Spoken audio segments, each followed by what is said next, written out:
So I'm going to argue that what seems impossible is not impossible. The idea that you just won't investigate what is or is not true is just not acceptable to life on Earth. You have to do it. And of course you don't want to, because if you find that you have to change, then you have to change. And of course if you don't change, then it's your fault. And people don't like that. They don't want to be my fault. They want to blame someone else. That's what leaders are primarily for. I can blame you. You are the cause. But nonetheless, we are the cause. So you can prove, although people say it is impossible, that someone is trying to ignite an atomic fire on this earth, they still say, as part of their advertisement, that that justifies the idea of spending trillions of dollars for the ignition of so-called fusion, which is to join two atoms of hydrogen into a helium atom, according to their statement. But of course, if that were true, if that's actually what was happening on the sun would be producing helium, and the entire universe would be filled with helium, rather than it's a rare earth element, which means there's not a lot of it. So even though it seems impossible that there are people trying to ignite that, and you say that the universities will protect you from such idiocy as this, but the fact is that the universities promote this because it gives them a lot of money, a lot of power, a lot of pride. And it is the claim of governments that this will be our solution to global warming. This is the one. This is it. But of course, the intent to ignite a nuclear fire means that it's going to burn the bond in atoms, and of course that makes the entire Earth fuel, just like the sun is fuel to that fire. And of course we can't put it out. Their claim for how can you control the fire is simply that there's not enough gravity here, so we don't have to worry about it. But the end result is that atoms have to be balanced, which means if it has one force going one way, it needs another force going the other way. And it is the removal of, or the splitting of that bond that creates the solar gravity and creates the heat that we get as radiation. And we do get radiation from the sun. That warms us because of the radiation. Of course, the radiation, once they ignite a nuclear fire here, they get the radiation here, not 94 million miles away. And the end result of that, of course, is that the radiation that we actually get and experience as heat on our bodies, and sunburn in the summertime, is from the expenditure of fuel. Fuel is being expended by the sun. That's just the facts of the life. So it means that it is a finite resource that is going to run out at some point in time. And it also means that you can't accept whatever the billions of years that evolution claims was needed to create life, because the sun would have been, how enormous would it have been if we know how much fuel it actually burns, or at least we know how much energy it actually releases, and that's a lot of fuel.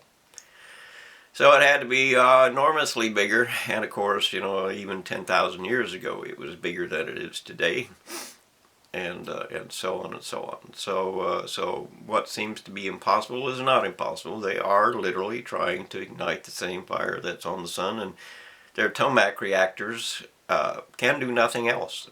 They can't put atoms together. They're trying to ignite a nuclear fire. Because in 2012, the Lawrence Livermore Laboratories proved that fusion didn't exist, but they kept doing it anyway because they get a lot of money, trillions of dollars. This is where all our people go. We can collect more trillions of dollars by educating people to experiment to kill our world. And of course, then we can go to the people who are in fact mutilating and crucifying all of nature, and say, and people say, well, they wouldn't do that. All of those people wouldn't do that. They wouldn't do that. But the end result is they get a lot of power and a lot of money and a lot of control and a lot of pride out of doing that. They think they're going to be gods.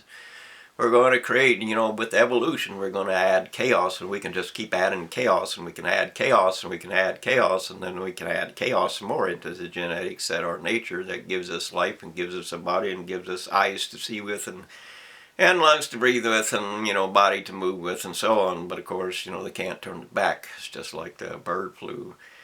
They can't turn that back either, and that's almost certainly the result of COVID, which was the release of a biological weapon by the universities because they wanted money. And they wanted money so they could do more damage to life on Earth, which means, they're just Satan in real terms. But I also, if you roll the clock back to AIDS, AIDS was initiated by a single individual that was said to have, before he got it, was said to have gone to, I believe it was Africa, where the universities in England had taken their rhesus monkeys back that they'd been doing genetic research and genetic mutilation to the monkeys, and the end result of it was this guy supposedly ate some of the monkeys. He was at that region and they were known to eat monkeys and so on. And the end result of that is probably AIDS and all the millions of people that died from that. And it's not cured today. It's not cured at all today. It's muted. But that doesn't mean it won't come back in a slightly different form. Because that's kind of what things do. So your idea of it's impossible doesn't work out. It's impossible that we could completely overheat the Earth.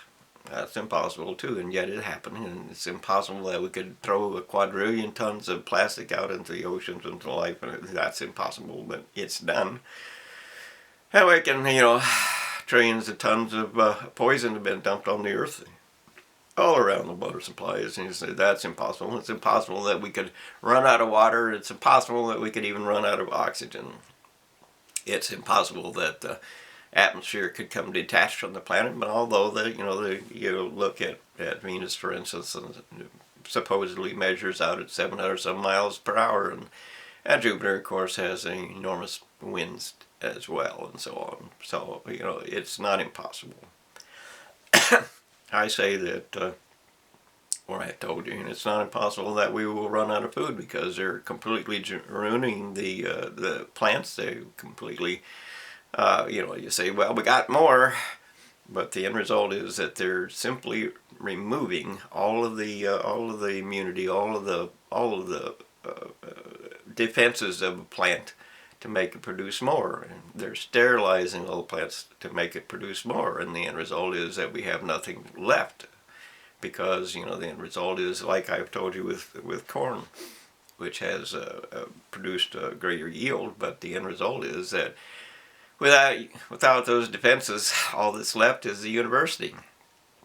And of course, the university cannot actually defend us against diseases that come up, and we starve and so on. But the end result is, if corn, for instance, creates a pandemic disease in that particular species of plant, that could easily infect all the rest of the grasses, which is wheat and oats and everything that we eat. And everything that livestock eats, and it can completely destroy our world because they did what they did, and you let them. So we have things that are impossible but are certainly possible, because that's how it is. You can go out to the desert and say, I'm going to have a great time, but if you run out of water, if your vehicle stops, reality has come. So, or out, an avalanche comes, and reality, it's impossible, but then reality comes. And so on. So I have actually said that, my life was invaded basically by the spiritual woman of Revelation 12. It's a biblical prediction of the end of the world. And of course, I can't prove that, but I can tell you that it is so. And you say that's impossible, but the end result is that you got to go by the evidence, and the evidence is that I did bring you a new life out of that. The spiritual woman in that description is a woman that's standing on the moon, which means you can't touch her. It means that she's standing on something foreign, and what turned out to be foreign was me, or man. man.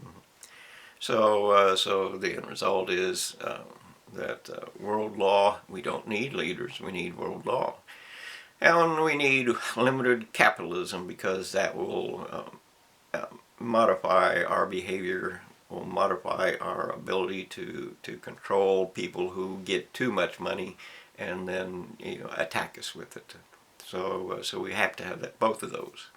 And that will be a new life. And then, of course, all the other things that go with that new life and so on. But you have to research that. But the end result is that it's not impossible. It is actually possible. We just have to decide for it. And then, of course, you don't believe that the United States is completely out of money because they counterfeited all the currency to pay for this and pay for that and pay for the other thing, because there's just people barking and biting at their heels to pay. You're the government, pay. And of course you can't pay if you don't have any money, but they paid anyway, so they counterfeited it and they created debts and stuff that they couldn't pay, and all of it is a fantasy and a delusion and a failure. So that's just how it is. And then, of course, there's also the you can go into the book of Revelation, and the first 11 chapters are about what happens if men remain in charge of life on earth, and that's you can see the elements of war in that. You can see the elements of atomic war and weapons of mass destruction. And you can say that, well, that won't happen, but of course it will happen. Kill a billion people, and there's still 8.2 billion left, or 7.2 billion people left. Just you killed a billion, but yeah. And then, of course, there's all the disease that goes with that. And the end result of that is that weapons of mass destruction will be used. And the end result of our day today is that the universe have collected every single horrifying disease that they could find throughout the history. They went digging up graves and what have you to try to find that disease, claiming that they're going to make something that will not for future use to fight with the disease. But of course that's not what they do. As with COVID, they created a disease and they released it to get trillions of dollars, which they did get trillions of dollars, and they continue to get trillions of dollars. And power and pride and all of the laws, all the limits, all the boundaries that had them confined a little bit were removed because of COVID. And look at it, everything they could possibly want they got when they declared COVID. Everything. They didn't miss a thing. So it's all fool and fantasy and delusion. And you claim it's impossible to claim that, but the universities are just like everybody else. They want a job, they want the money, they have to do this or that to get the money. Just like at CERN, they claim they've created new elements, but they haven't. They can't produce any of it, not in physical form. All you get is a millionth of a second on a computer screen, and they say, that's it. But of course that's not it. It's not it. There's no physical proof of it. There's no element. So this is the facts. And of course, they're not going to stop with mutilating genetics, because that means that they lose their job. And they're not going to stop with trying to ignite atoms on fire, because they lose their job. And they're not going to tell you about water supplies. The state of Illinois says, you go down there and say, how about this? And says, why did you tell them that? And they says, well, we can't tell anyone anything without permission. And they say, we'll lose our jobs if we do. So they don't tell anything, even when tragedy is coming, because they'll lose their job. And it's just like the hospitals, you figure, well, the hospital has to protect themselves, so they watch over the doctors, but they don't watch over the doctors. They just watch over the lawsuits. And of course, they're the big ones in the lawsuits, and the lawyers attack you, not them. They attack you, not them. And of course, if there is a lawsuit and you do collect, the mesothelioma claims, they collect 1 to 3 or 4 billion on average. And the average payment to the actual victim is $41,000 because that's just how it is. The lawyers take it all. Medicine takes it all. We have to do things differently. All the things that you claim are impossible are not impossible. When I was a teenager, I used to gamble a little bit, not with money or stuff, but I said once, 2 in the morning, says, what are the odds of somebody else being here at this intersection that I couldn't see through? And so I just drove through it at 2 in the morning, figured it was fine. But there was a car there. It was a half mile down the road, but there was a car there. In other words, the odds were way different than I thought they were. Same for you.